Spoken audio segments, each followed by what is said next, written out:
ሰላም ነርሶች እንዴት ናችሁ?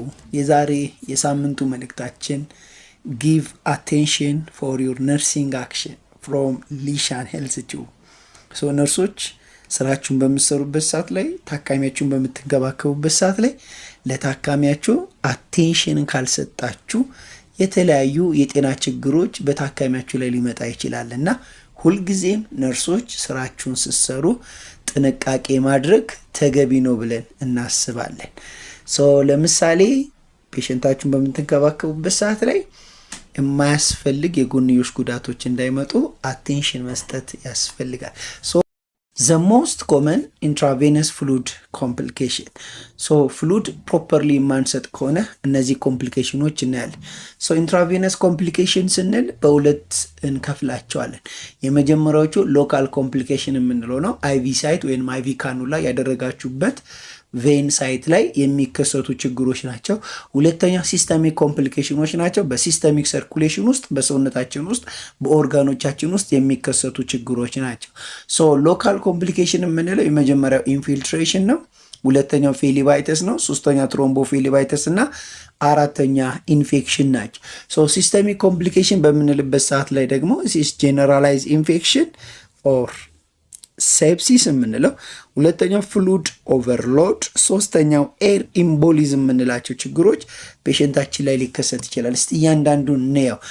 ኢንፊልትሬሽን የምንለው እዚህ ፒክቸሩ ላይ እንደምታዩት እዚህ ጋር ዳትስ አር ፕሮብሌም ወይን ኢንፊልትሬት አድርጓል ስንል ምን ማለት ነው? ኢንፊልትሬሽን ኢዝ ፍሉድ ኢንተርቱ ሰብኩታኒስ ቲሹ።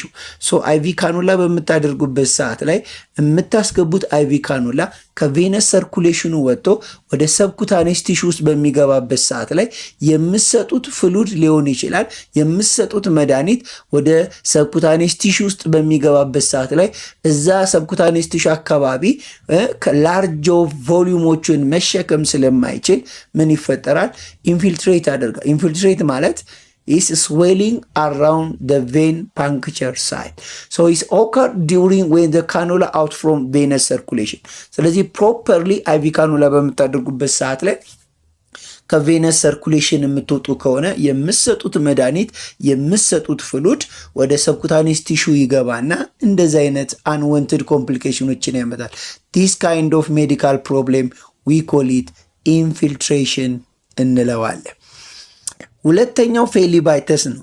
ፌሊ is a vein any medical word they containing at the suffix is itis የሚል suffix መጨረሻው ላይ ካለ ኢንፍላሜሽን ነው።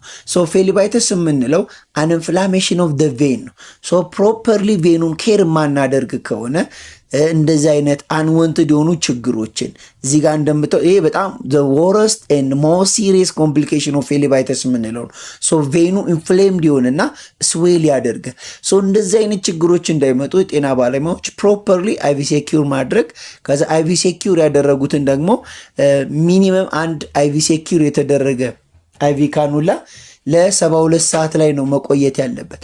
ከ72 ሰዓት በላይ ከቆየ እንደዚህ አይነት የጤና ችግሮችን ያመጣል። this kind of medical problem we call it ፌሊባይተስ እንላለን። ሶስተኛው ትሮምቦፌሊባይተስ የምንለው ነው። when you say thrombophlebitis, thrombo is a blood clotting. Phlebitis is an inflammation. When you say thrombophlebitis, an inflammation of the vein with blood clot. inflammation of vein አለ። ቬኑ ኢንፍሌምድ ሆኗል። እዚህ ጋር ፒክቸሩ ላይ እንደምታዩት they have inflammation አለ፣ ኢንፍሌምድ ሆኗል። ፕላስ ቱ ዛት ኢንፍሌምድ በሆነው ቬን ውስጥ ደግሞ they have blood clotting. ቬን ኢንፍሌምድ አድርጎ ኢንፍሌምድ ባደረገው ቬን ውስጥ ደግሞ ብለድ ክሎት በሚያደርግበት ሰዓት ላይ ሊከሰት የሚችል የጤና ችግር ትሮምቦ ፌሊባይተስ ነው። ኢንፍላሜሽን ኦፍ ዘ ቬን ዊዝ ብለድ ክሎቲንግ። ሶስተኛው እንደዚህ አይነት ሜዲካል ችግሮች ፔሸንት ላይ ሊደርሱ ይችላሉ። አራተኛውና የመጨረሻው ሎካል ኢንፌክሽን ላይ የምናየው ኢንፌክሽን ነው። ኢንፌክሽን is a presence and a sign of infection on the vein puncture site.